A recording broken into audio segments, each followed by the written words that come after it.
근데 공주가 14살 되던 해 최만추는 벳시라고 하는 과부를 후처로 들이게 되는데, 이 벳시가 들어오면서 딸을 하나 데려왔는데 그 딸 이름이 팥쥐라고 하는 겁니다. 팥쥐는 공주보다 한 살 아래였는데 이 모녀의 성질이 매우 더러웠던지라 부녀 사이를 이간질해서 최만춘 아버지가 딸 공주를 미워하고 구박하게 만들었습니다. 여하튼 이야기는 계모인 벳시가 공주를 구박하는 이야기로 이어지는데, 산비탈 자갈밭에 김을 매라고 하면서 무엇을 줬어요? 나무 호미를 줬다라고 하는 거죠. 나무 호미로 여러분 김을 매면, 그것도 자갈밭 김을 매면 이 호미가 어떻게 될까요? 턱 부러져 버리지요. 그리고 또 구멍난 큰 이 항아리를 하나를 주고 거기에다가 물을 가득 길어서 채우라. 사실상 불가능한 일들을 시키는데 각각 소와 또 두꺼비가 도와줘서 위기에서 벗어나고, 나중에는 이 원님 생일잔치에 가다가 신발을 잃어버리게 되었는데, 이 일로 계기로 원님의 아들에게 시집을 가게 되었다라고 하는 어떤 그런 이야기로 이야기가 마무리됩니다. 자, 앞에서 잠깐 설명을 드렸는데, 밑 빠진 독에 물 붓기, 계모 벳시가 공주에게 시킨 일 중에 하나입니다. 안 되는 줄 알면서 혹은 그냥 힘만 빼도록 구박의 핑계를 찾기 위해서 구멍이 난 밑 빠진 그 독에다가 물을 부으라고 하는 것입니다. 교회에서도요, 어떤 면에서 보면 이와 비슷한 일들을 합니다. 밑 빠진 독에 물 붓기 같은 일들, 예를 들면 전도, 선교입니다. 여러분, 한 사람을 전도하기 위해서 교회가 투자하는 인력과 재물은 그야말로 어마어마합니다. 계산적으로 보면 수지 타산이 도저히 맞지 않습니다. 또 예를 들면 교육사업, 장학사업입니다. 우리 어린아이들, 청소년, 청년들에게 교회는 막대한 물질과 인력을 투자하면서 가르칩니다. 그런 의미에서 어떻게 보면 정말 밑 빠진 독에 물 붓기 같다고 할 수 있습니다. 눈앞의 이익을 보지 않고 어떤 대가도 바라지 않고 그저 심는 것입니다. 그런데 분명 교회가 반드시 해야만 할 일들이고, 이 일들을 통해서 하나님께서 역사하시고 축복하실 줄 믿기 때문에 교회는 끊임없이 이 일을 감당해야 될 줄로 믿습니다. 오늘 우리가 함께 읽은 말씀에 항아리에 물을 채우는 이야기가 등장합니다. 혼인잔치집에 예수님과 일행이 초대를 받았습니다. 그리고 아마도 그 집은 예수님의 어머니인 마리아의 어떤 일종의 관계가 있는 집, 즉 친척집으로 그렇게 보입니다. 자, 그런데 문제가 생겼습니다. 잔치집의 주된 음식인 포도주가 떨어진 겁니다. 오늘날처럼 물류가 발달하고 운송이 발달하면 그냥 전화 한 통화만 하면 그냥 제깍 실어다 주는 시대에 그것이 무슨 문제겠습니까만, 이때 당시는 혼인잔치를 하려면 그 집에서 적어도 한 1년, 2년 전부터 차곡차곡 준비를 해와야 되는 것이지요. 특별히 이 포도주는 그냥 하루아침에 되는 게 아니라, 적어도 여러분 어떻습니까? 포도주를 한번 담그려면 적어도 한 달 전에서부터 포도를 따가지고 그것을 이제 설탕에다가 이렇게 재가지고 발효를 시켜가지고 걸르고 하는 이런 많은 작업들이 필요한 것 아니겠습니까? 여하튼 이렇게 혼인잔치집에서 포도주를 준비하고 잔치 음식을 준비를 해서 혼인잔치를 베풀었는데, 무슨 일인지 아마도 여력이 없어서 포도주를 많이 준비하지 못했던지, 아니면 생각보다 손님이 많이 왔던지, 여하튼 준비한 포도주가 빨리 떨어졌다라고 하는 거죠. 축제, 혼인잔치, 기쁨과 정말 감사가 넘치는 그런 축제의 자리인데요, 포도주가 떨어졌다라고 하는 것은 다른 의미로 말하자면 잔치가 끝났다라고 하는 그런 의미입니다. 이때 잔치를 주관하는 연회장의 입장이 매우 곤란했고 예수님의 어머니 마리아까지 당황해서 예수님께 도움을 요청합니다. 예수님은 어머니에게 아직 때가 이르지 않았다고 하셨지만 어머니는 하인에게 예수님께서 무슨 말씀을 하시든지 그대로 하라 이렇게 당부하십니다. 그리고 예수님께서 하인들에게 항아리에 물을 채우라 이렇게 말씀하십니다. 잔치집에는 이 유대인들이 그때 기후가 이제 사막 기후이기 때문에 그리고 저들이 신고 다니는 신발도 이 샌들이고 그러니까 먼지도 많고 그렇기 때문에 집집마다 특별히 잔치집에는 많은 사람들이 오고 가기 때문에 그 집 앞에다가 이제 큰 항아리를 갖다 놓고 물을 가득 채우고 있었다라고 하는 것이에요. 그래서 그 물로 손과 발을 씻고 그 다음에야 이제 잔치집에 들어가는 그런 정결 예법이 있었는데 그 정결 예식을 따라 큰 항아리 6개가 있었는데 예수님께서 그 항아리에 물을 갖다 막 다시 부으라고 채우라고 말씀을 하신 겁니다. 그리고 이윽고 이 항아리에 물이 가득 차자 예수님께서 어떻게 말씀하시냐면 이제는 떠서 갖다 주라고 하는 거예요. 뭘 갖다 주래요? 항아리에 가득 찬 그것. 분명히 뭘 부었어요? 물을 부었지요. 그런데 갔다가 떠다가 이제 연회를 주관하는 연회장에게 갖다 주니까 이 연회장이 참 맛을 보고는 감탄하는 거예요. 그러면서 신랑을 불러서 뭐라고 그러냐면 사람들마다 먼저 좋은 포도주를 내고 그 다음에 어느 정도 시간이 지난 다음에는 낮은 것을 내는데 당신은 지금까지 좋은 포도주를 두었구나. 정말 맛있다라고 하는 거죠. 정말 잘했다라고 그렇게 칭찬하는 것이 오늘 본문의 내용입니다. 자, 오늘 이 말씀을 통해서 우리 장학부 헌신 예배를 통해 우리에게 주시는 하나님의 음성을 함께 나누고자 합니다. 첫째로 오늘 본문의 1차적인 의미는 예수님이 어떤 분이신지를 보여주고 있습니다. 구약과 같이 낭패를 당한 잔치집. 여러분 구약은 이제 이 구약은 이스라엘의 멸망으로 끝나는 거 아니겠습니까? 말라기 선지자를 이후로 약 400년 동안 침묵의 시대가 옵니다. 어떤 말씀도 들리지 않는 이스라엘이 멸망해버린 그러한 상황에서 하나님의 음성이 들리지 않는 그런 멸망의 시대, 구약의 시대, 그렇게 낭패를 당한 그러한 삶의 인생에 주님이 오셨습니다. 그래서 다시 한번 기쁨의 약속을 주시고 다시 한번 잔치를 베풀어 주시는 것이 우리 주 예수님이시라고 하는 겁니다. 흥미로운 것은 주님께서 내 때가 아직 이르지 아니하셨다라고 말씀하셨으면서도 기적을 베푸셨다라고 하는 거죠. 그러면 예수님이 말씀하시는 예수님의 때는 언제였을까요? 그것은 예수님께서 십자가에 죽임 당하심으로 그 생명을 우리를 위하여 남김없이 부으시고 마침내 사흘 만에 부활하셔서 하나님의 보좌 우편에 앉으시는 영광 받으시는 바로 그때라고 하는 것이죠.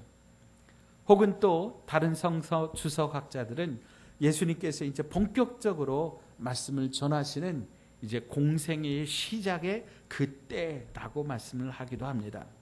여하튼 예수님은 때가 안 되었는데 물을 포도주로 만드셔서 잔치집의 잔치가 끊어지지 않도록 잔치집의 그 잔치가 다시 한번 계속되도록 그렇게 놀라운 역사를 보여주셨다라고 하는 거예요.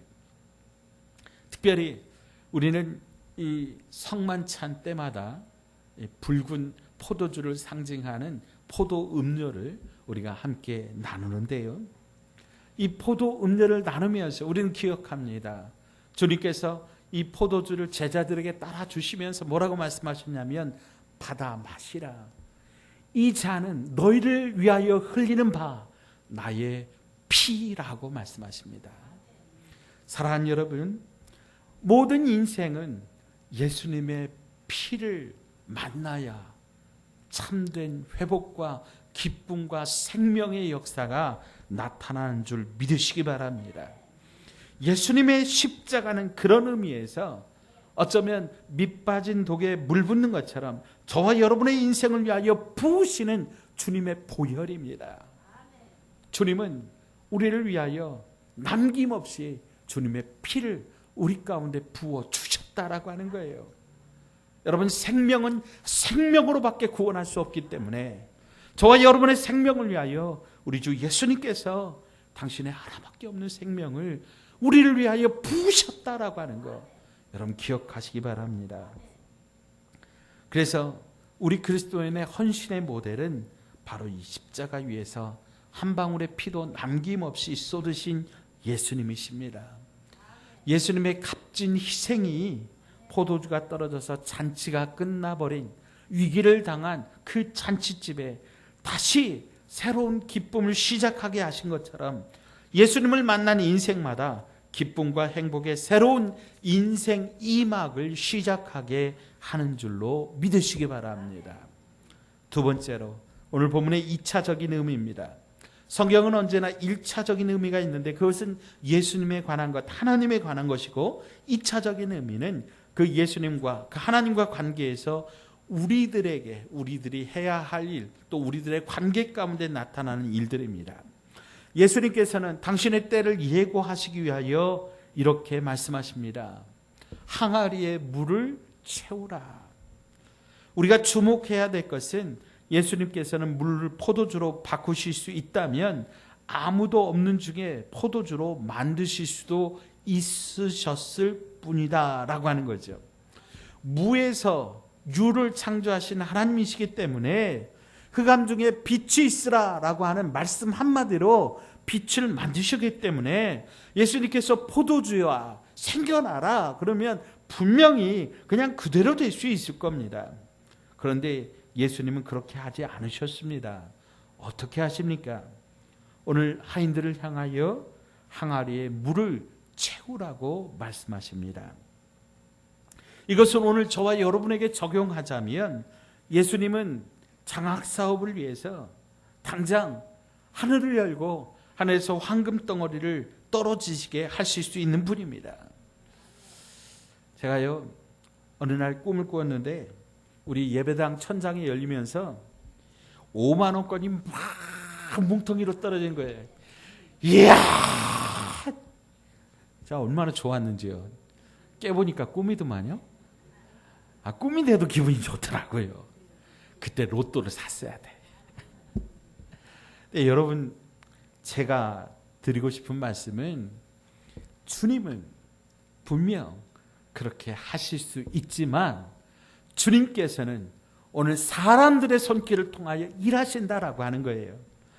주님은 말씀 한마디로 물을 포도주로 바꾸실 수 있으시지만 주님은 오늘 하인들을 향하여 명령하시기를 항아리 입구까지, 항아리 아구까지 물을 갖다 채우라고 먼저 명령하신다라고 하는 거예요. 그러면 여러분, 하인들, 오늘 물을 채우는 이 하인들을 그 입장에서 여러분, 이 하인들의 입장에서 보면 얼마나 황당한 이야기일까요? 여러분, 지금 하인들은 다 알고 있습니다. 뭐가 떨어졌어요? 포도주가 떨어졌어요. 근데 예수님이 뭐라 그러세요? 물을 떠다가 항아리 아귀까지 채우래요. 이게 논리적으로 맞아요, 틀려요? 맞아요, 틀려요? 이게 도저히 이해 안 되는 이야기죠. 그런데 여러분, 우리가 잘 아는 것처럼 마리아가 먼저 당부를 하지요. 너에게 무슨 말씀을 하시든지 그대로 하라. 아멘. 여러분, 교회 일은 그렇습니다. 주님의 일은 그렇습니다. 우리가 이해 안 되지만 하나님의 말씀 앞에 엎드려 먼저 순종하는 것입니다. 순종하면 기적을 보게 되는 것입니다. 순종하니 물이 포도주로 바뀐 것입니다. 그러면 반대로 이야기하자면 우리가 순종하지 않으면 물이 포도주로 바뀌는 역사도 없다라고 하는 것이에요. 사랑하는 여러분, 너희에게 무슨 말씀을 하시든지 그대로 하라. 헌신의 가장 기본적인 자세는 그래서 순종입니다. 순종 없는 헌신이 있을 수가 없습니다. 특별히 주님의 말씀에 순종하십시오. 우리가 무엇을 순종해야 될지 모르겠다 그러면 여러분, 말씀을 읽지 않으면 주님의 말씀이 무엇인지 우리가 순종해야 될 말씀을 모르잖아요. 그러니까 성경 말씀에 귀 기울이면서 순종하는 마음으로 읽고, 또 예배 때마다 하나님 내게 말씀하여 주십시오. 내가 무엇을 순종해야 될지 주님 구체적으로 실제적으로 내게 명령하여 주십시오. 그렇게 기도하는 마음으로 우리가 예배에 임하고 하나님의 말씀을 듣는다면 분명히 구체적으로 주님께서 우리에게 말씀하여 주시리라 믿습니다. 자, 오늘 헌신 예배, 특별히 장학부 헌신 예배를 드리는 우리 입장에서 보면 그러면 무엇에 순종해야 되느냐? 우리가 이 장학 사업을 하는 이 일 가운데 하나님의 거룩한 계획과 비전이 있고 우리 교회를 향한, 이 나라와 이 민족을 향한 하나님의 놀라운 계획이 있음을 여러분 믿음으로 보시면서 하나님의 말씀 앞에 순종하여야 된다라고 하는 것입니다. 특별히 항아리 입구까지 채우라, 아구까지 채우라라고 했는데요. 여러분, 이 물이 도대체 어떤 물일까요? 앞에서 말씀드렸듯 잔치집에 찾아온 사람들의 손과 발을 씻는 그런 물입니다. 아마 하인들도 물론 씻었겠지요. 주로 손님들, 하객들이 씻는 그런 물입니다. 그러면 이 물을 함께 사용하는 사람들이 누굽니까? 오늘 잔치집에 온 모든 손님들이라고 하는 거죠. 이것을 적용하자면 우리 교회 모든 성도들이 바로 이 물을 함께 사용하는 사람들입니다. 그렇다면 이 물들이 어디에서 난 것이라고 할 수 있을까요? 가나의 이 집의 허드렛 물은 아마 우물에서 퍼왔거나 혹은 옆집에서 길어왔거나 정확하지는 않지만 우리 교회 장학금 항아리의 물들은 어디에서 나오는 것일까요? 솔직히 우리 성도들의 주머니에서 나오는 것입니다. 그래요, 안 그래요? 장학위원 오늘 예배 참석하셨는데 네 분들, 저분들의 헌신 가지고 우리 장학부를 이끌어갈 수 있어요, 없어요? 없습니다. 우리 모든 성도들이 각각 마음을 합하고 이 마음으로 함께 하셔서 여러분의 호주머니를 털어주셔야, 아멘, 여러분의 지갑을 열어주셔야 장학사업이 잘 되는 줄로 믿습니다. 저는 이것을 산상보험이라고 그렇게 부르고 싶습니다. 우리가 잘 아는 산상보훈에 이런 말씀이 있습니다. 마태복음 6장 19절, 너희를 위하여 보물을 땅에 쌓아두지 말라. 거기는 좀과 동록이 해하며 도둑이 구멍을 뚫고 도둑질하느니라. 오직 너희를 위하여 보물을 하늘에 쌓아두라. 거기는 좀이나 동록이 해하지 못하며 도둑이 구멍을 뚫지 못하고 도둑질도 못하느니라. 아멘. 그래서 장학헌금을 하는 것은 여러분 하늘나라의 주식을 사는 것과 같습니다. 아멘. 근데 이 주식이 복리가 붙을 줄로 믿습니다. 우리가 비록 정말 적은 금액으로 이렇게 장학헌금을 하고 장학사업을 하지만 이 투자가, 이 일을 통해서 하나님께서 우리 교회를 살리고 우리 나라와 우리 민족을 살릴 위대한 하나님의 인물들을 키워주신다면 이것이야말로 복복리로 남는 위대한 헌금이 될 줄로 믿습니다. 여러분 이 산상보험에 많이 가입들 하시고 적극적으로 투자해 주시기를 다시 한번 부탁 말씀드립니다. 자, 여러분, 항아리 아구까지 하인들이 물을 갖다 채웠습니다. 그 다음에 무슨 역사가 일어났습니까? 그것을 퍼다 줄 때에 물이 포도주로 바뀌는 역사가 일어났습니다. 오늘 우리 교회가 이 장학 사업을 통해서 물이 포도주로 바뀌는 놀라운 역사가 일어나기를 주의 이름으로 축복합니다.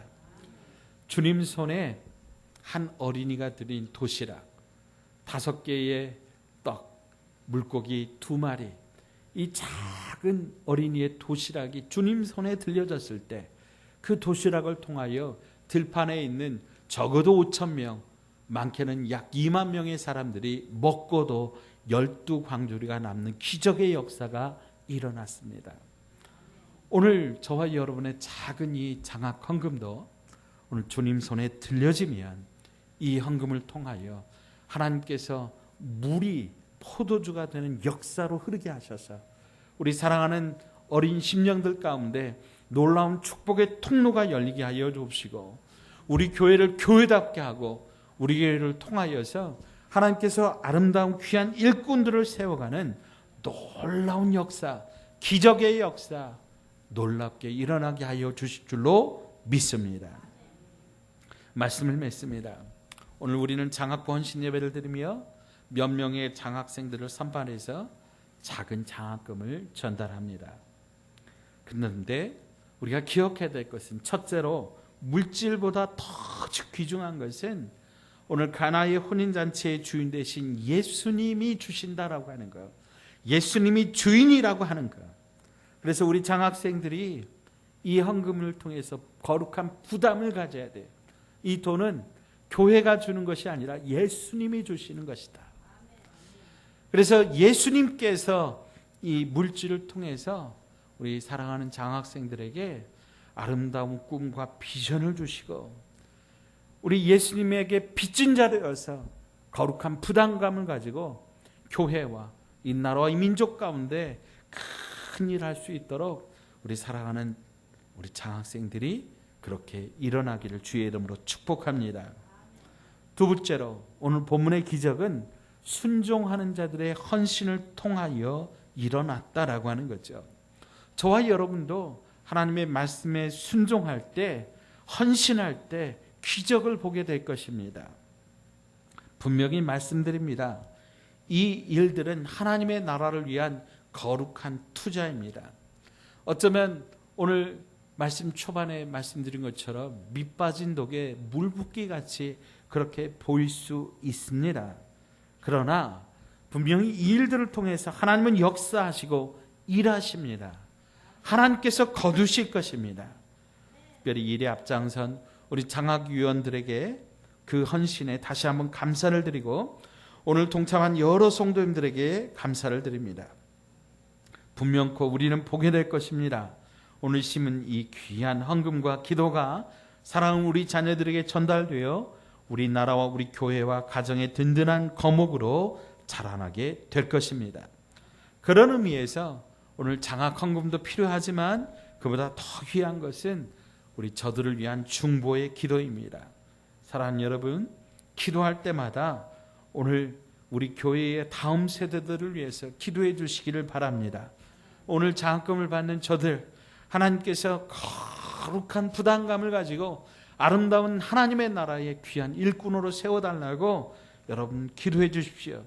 또 우리 교회 다음 세대들 양적 질적 부흥 있게 하시고 하나님 인격적으로 만나 그 미래를 하나님께 맡겨드리는 믿음의 세대로 주님 일으켜 주시도록 기도해 주시기를 다시 한번 부탁 말씀드립니다. 기도합니다. 하나님 아버지, 오늘 2019년도 하반기 장학부 헌신 예배를 드리게 하시니 감사합니다. 오늘 저희들이 마음과 정성을 모아서 작은 장학금을 전달합니다. 하나님, 이 물질이 사랑하는 우리 자녀들에게 마중물이 되게 하셔서 축복과 지혜와 명철과 은혜를 더하는 생명의 능력이 나타나게 하여 주시옵소서. 하나님, 저들을 위하여 기도를 심고 눈물을 심습니다.